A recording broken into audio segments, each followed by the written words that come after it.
Hello everyone, সবাই কেমন আছো? আশা করি সবাই ভীষণ ভালো আছো। আজকে আমি তোমাদের সাথে আমার প্রেগনেন্সির 9 মান্থ ডায়েট চার্টটাই শেয়ার করতে এসেছি। সকালবেলা ঘুম থেকে উঠে আমি গুড়ের জল খেয়েছি, আর তার 5 মিনিট পর আমি খেয়ে নিয়েছিলাম ড্রাই ফ্রুটসগুলো। দেন আমি যা যা কাজ করে থাকি সেগুলো করে প্রোটিন শেক খেয়ে নিয়েছি। তারপর রান্না করতে করতে এখানে আমি কলা, আম আর দুধ দিয়ে মুসলি খেয়েছি।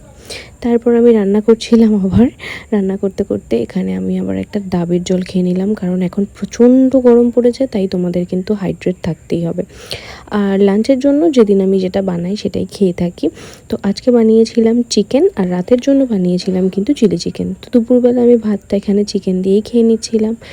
তো খেয়ে দিয়ে স্নান টান করে একটা ঘুম দিয়েছিলাম। দেন উঠে খেয়েছিলাম এখানে টক দই। আর ডক্টর আমাকে ওয়েট গেনের জন্য এখানে চিকেন স্টু খেতে বলেছিল, সেটাই সন্ধেবেলা খাচ্ছিলাম। আর রাত্রিবেলা চিলি চিকেন বানিয়েছিলাম, আর চিলি চিকেনের সাথে তন্দুরি রুটি দিয়ে আজকের ডিনারটা সেরে ফেললাম।